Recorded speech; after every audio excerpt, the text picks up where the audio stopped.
Bismillahirrahmanirrahim. Assalamualaikum warahmatullahi wabarakatuh.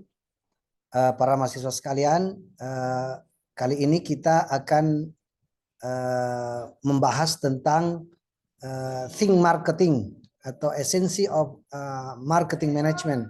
Ya, dalam marketing management ini kita akan menjelaskan tentang apa yang menjadi pokok dalam pembahasan ini, yakni ada 5, ya ada 5 dari essential of marketing management.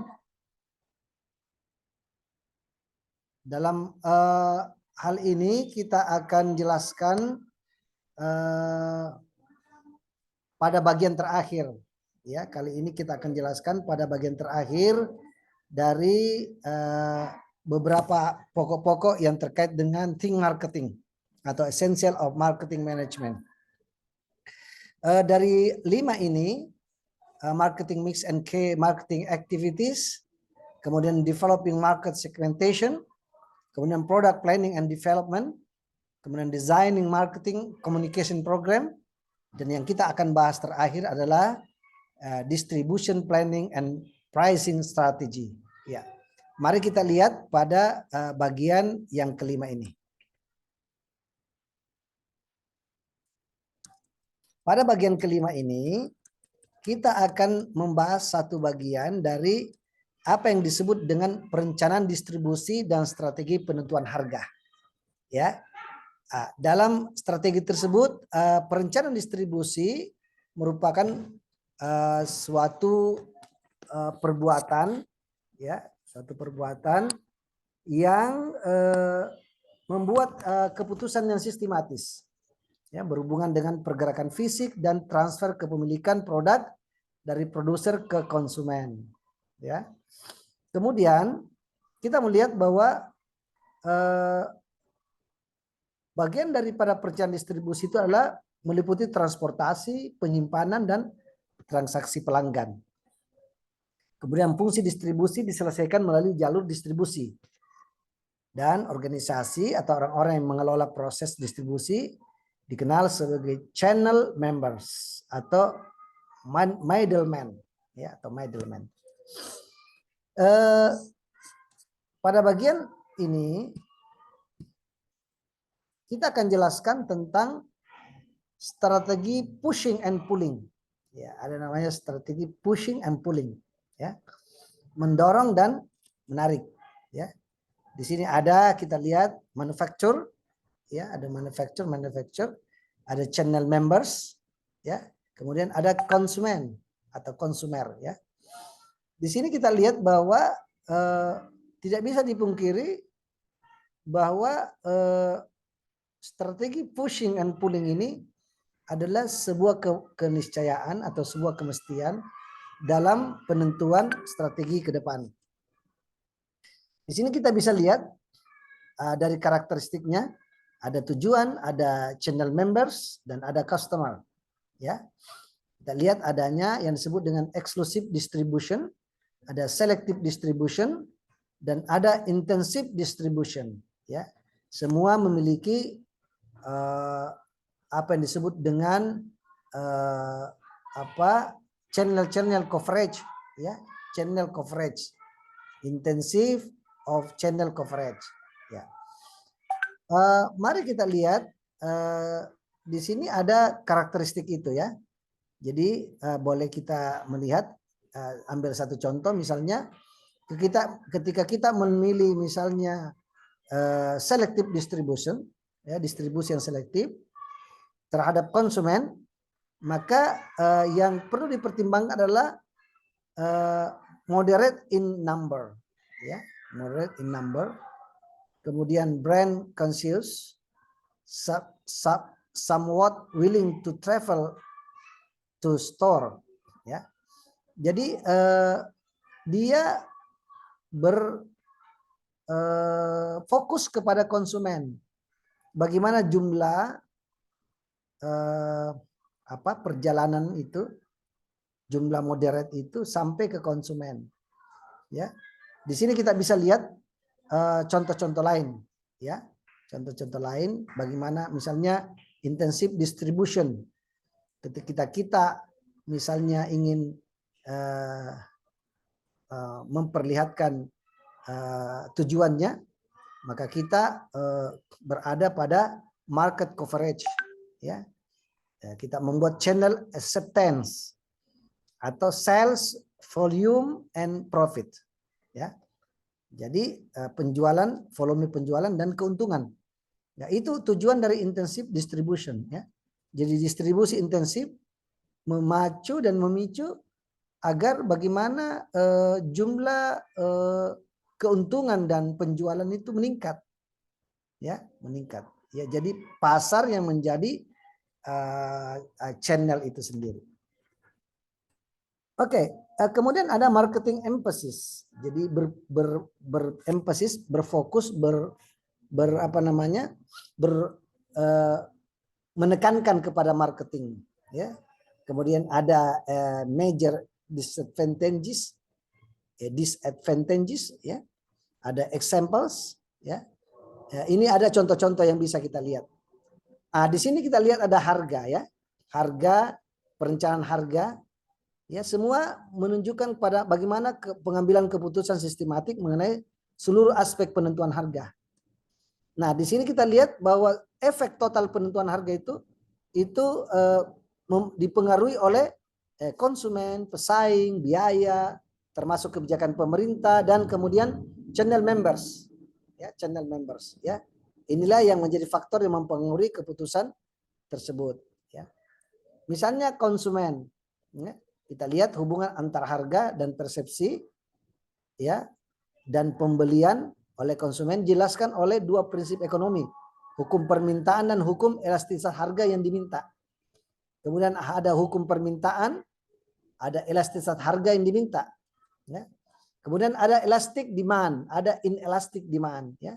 Di sini memperlihatkan bahwa elastic demand terjadi jika perubahan relatif kecil dalam harga berdampak besar terhadap jumlah permintaan. Sementara inelastic demand terjadi jika perubahan harga hanya berpengaruh sedikit atau tidak sama sekali terhadap besarnya jumlah permintaan. Kemudian pesaing tidak kalah penting, ya. Pesaing di sini adalah merupakan elemen lain yang berkontribusi terhadap tingkat pengendalian harga, ya, yakni bagaimana kondisi pesaing tersebut, ya kan? Kemudian berkaitan dengan penentuan harga tersebut terhadap pesaing, ada disebut dengan market control price environment, ya. Jadi suasana di mana pasar itu, ya, diawasi oleh harga sekitarnya. Ditandai dengan persaingan ketat, perusahaan secara individual tidak bisa mengatur harga secara kesembarangan, ya, karena dia akan berkaitan dengan para pesaing. Begitu juga pada company control price environment, ya. Tadi market, sekarang company atau perusahaan. Maka persaingan bersifat moderat ditandai dengan produk yang terdiferensiasi, ya.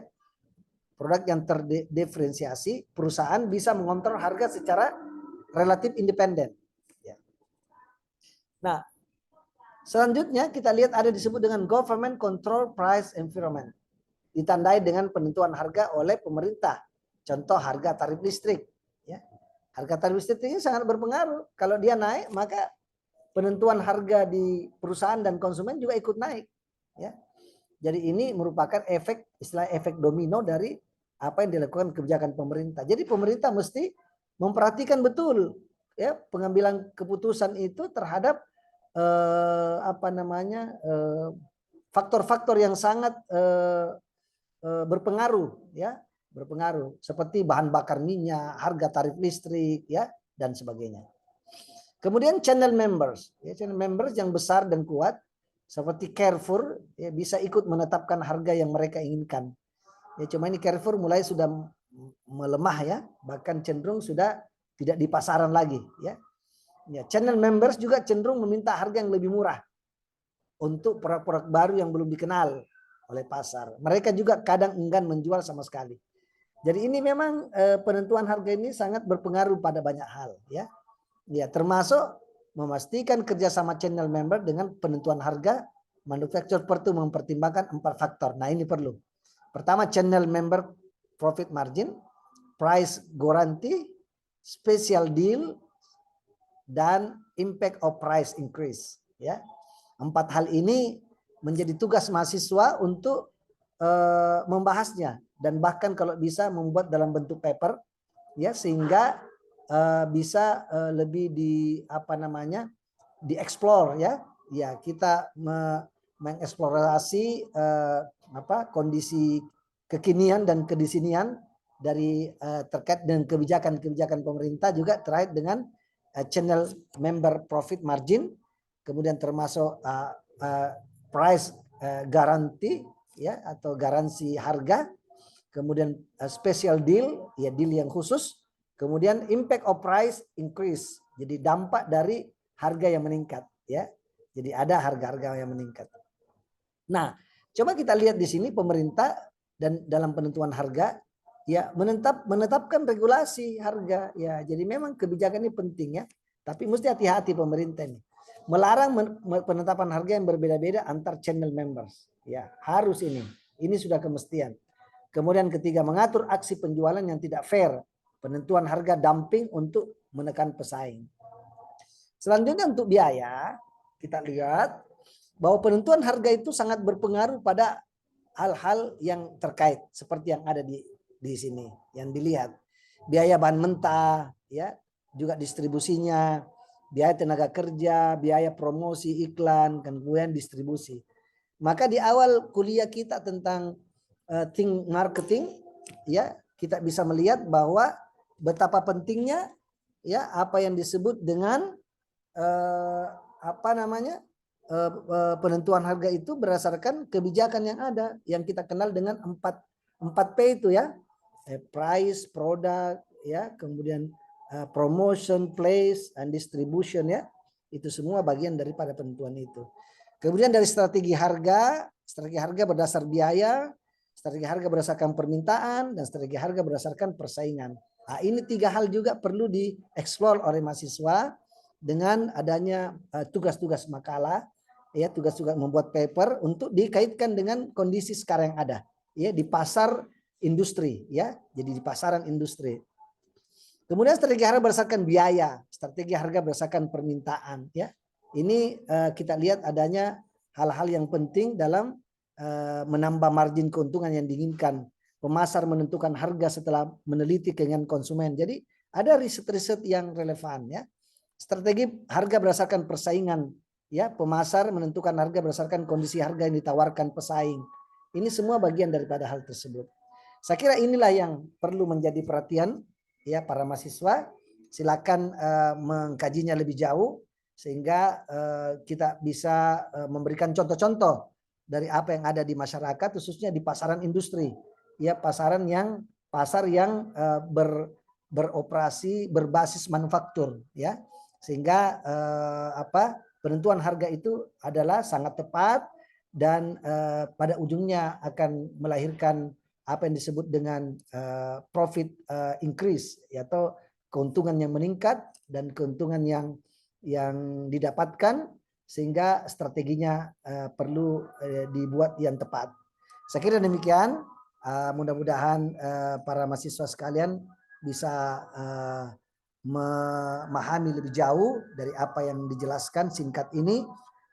Berharap bahwa penjelasan singkat ini akan memberikan kita imajinasi yang luas untuk mengkaji lebih jauh dengan contoh-contoh yang ada, dengan teori-teori yang ada, dengan kenyataan di lapangan, sehingga akan berbuah kepada satu bentuk bahkan bisa dalam bentuk skripsi atau tugas akhir yang bisa menjadi tugas akhir dari mahasiswa sekalian. Demikianlah, mudah-mudahan ada manfaatnya.